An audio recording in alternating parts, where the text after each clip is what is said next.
All right, so my name's Nick Foukal. I'm at the Woods Hole Oceanographic Institution, and I'll be talking about a paper that was published last fall called "A Continuous Pathway for Freshwater Along the East Greenland Shelf," and the co-authors are Renske Gelderloos from Johns Hopkins and Bob Pickart from Hui as well.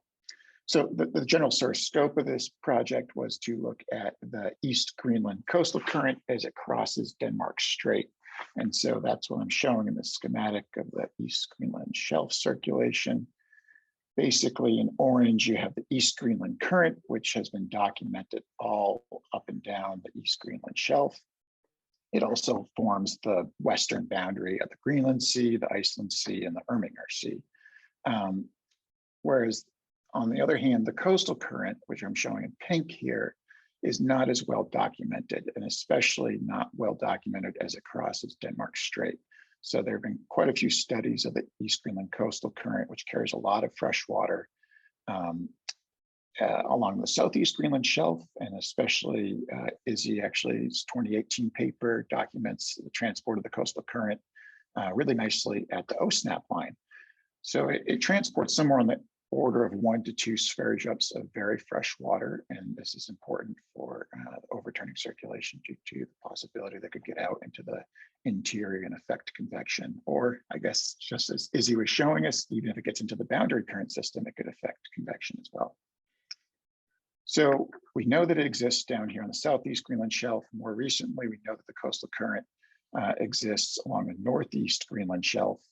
The question is whether it connects, and that's what we're really interested here. And in particular, there's this Kangerlussuaq trough, which cuts through the East Greenland shelf. It's a pretty deep trough. It drains the Kangerlussuaq Glacier, which is, I think it represents about 5% of the total discharge and runoff from the Greenland ice sheet. So this is a pretty big trough and glacier system that's draining right into the coastal current right here. All right.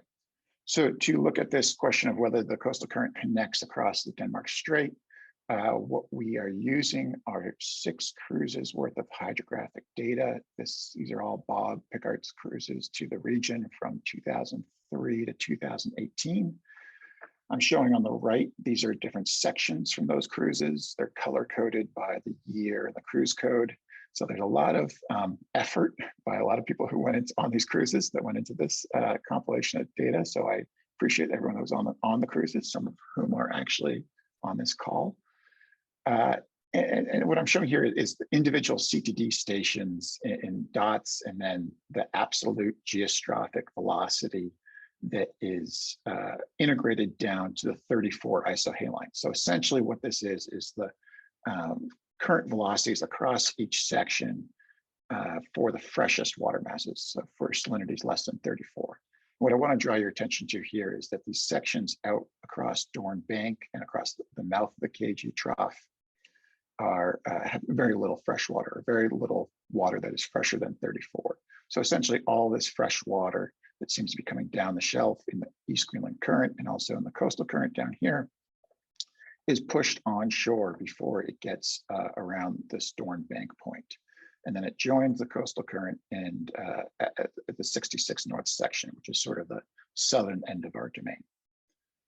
So to support these observations, we're using a very high resolution model. This is the MIT GCM run. Johns Hopkins group has developed, has 2 kilometer resolution, 6 hourly. We have 1 year of data. And it does incorporate runoff and discharge from Greenland. And then I'll also be showing some results from the International Arctic Buoy program.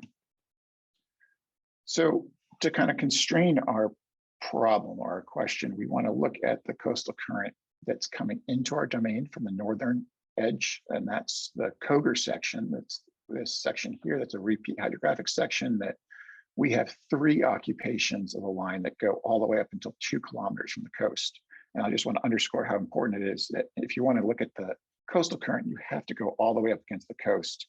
And I think the inshore-most station of these sections was about 2 kilometers from the coast. So it's really, really nice resolution data all the way up to the coast. What I'm showing here is the mean from those 3 sections in the salinity and the velocity. The velocity Here we have red colors are coming out of the page at us. And the salinity up here, you can see this fresh wedge right up here, banked up against the coast. So the coastline's right here. That is the density gradient that sets up the geostrophic coastal current. And you can see if you look down at the absolute geostrophic velocity, this is the coastal current that's coming out of the page at us. And then if you look at the model fields over on the right, this is the annual average model fields from salinity and also in the velocity. Whoops. And the velocity, it's orthogonal to that section. They show pretty good agreement between those two, despite the fact that this is only, the left-hand panels are only from 3 sections. And so in order to look at the transport of the coastal current, we integrated the velocities within this white contour here.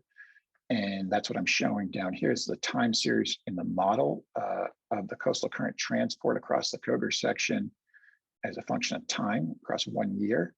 And then the model mean is in the black and the plus or minus 1 standard deviation.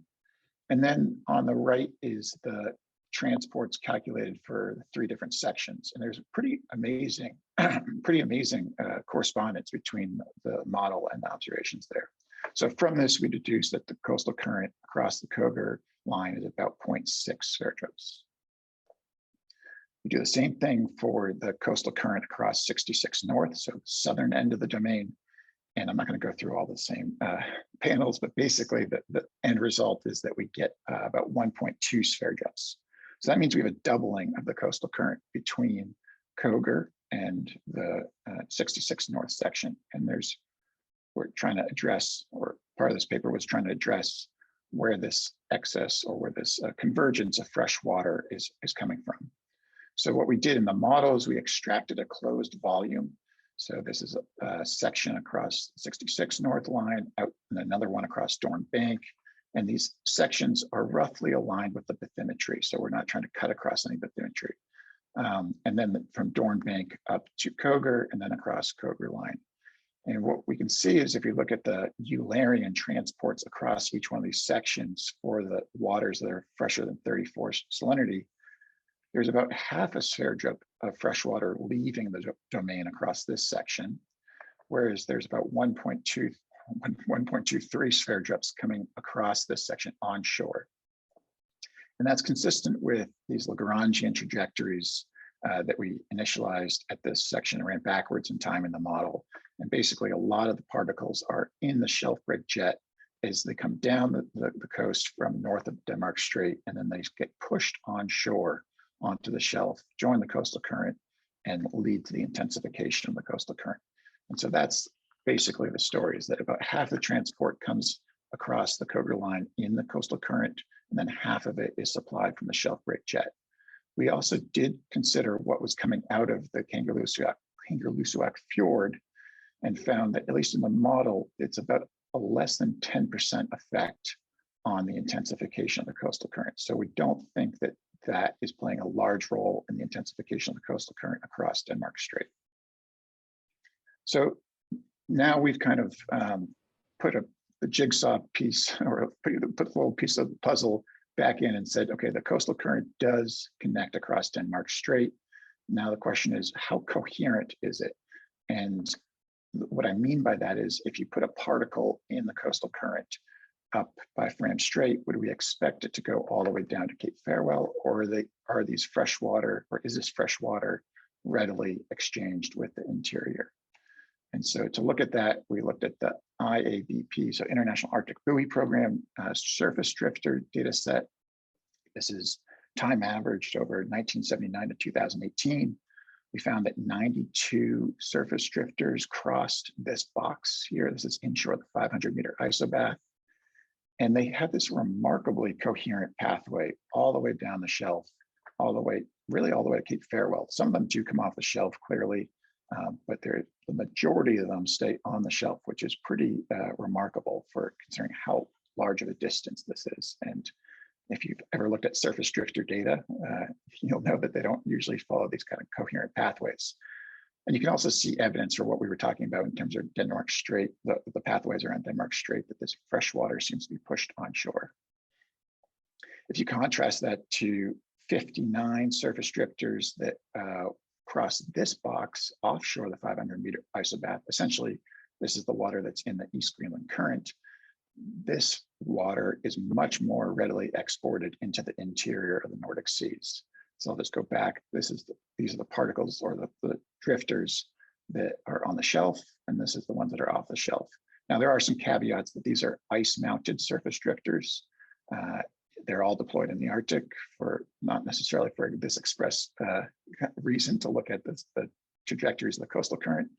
But in general, I think it tells a pretty remarkable story between the two different groups there.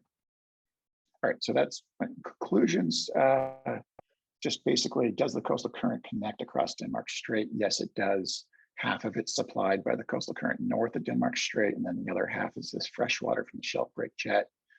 The onshore flow from the East Greenland Current is a wind-driven response. I didn't talk about that today, but it's in the paper if you're interested. And then we find a minimal impact from the Greenland ice sheet. I wouldn't say it's negligible. It's certainly there, but it's not a large effect in terms of the intensification of the coastal current. This question of how coherent is the coastal current, we found it very coherent along the East Greenland shelf. And it seems to be, this coastal current seems to be a pretty direct pathway for Arctic sourced fresh water to go all the way into the subpolar North Atlantic. And this fresh water in the East Greenland current is much more likely to influence the Nordic seas. And I will end there. Thank you, Nick. Any questions for Nick? I have a question. Thanks, Nick, for that talk. It looked like on one of the early figures showing the Foukal line sections, it looked like in 2008 the current was in the other direction. Is that right? Oh, Am I? Oh, yes. Yeah. So either one of these. Yes. You're talking about this? Yes. Yeah, so there's a whopping eddy right there that we seem to, or no, I shouldn't say we, I was not on the cruise, the ship crossed. And you can see, so these blue arrows all correspond to the same section. So the coastal current is ripping through there. I mean, the arrow comes all the way down to here. So the coastal current was probably intensified. And then there's this eddy that is a recirculation of some of the water. And we saw it basically, to come up with this model time series, we looked at a movie of the coastal current across the Koger line in the model. And I would say that the model does actually a pretty remarkable job of simulating that kind of variability. It was all over the place. It's certainly not a laminar flow, especially if you consider how rough the bathymetry and coastline is here. So there's quite a bit of eddy activity, yes. That's interesting.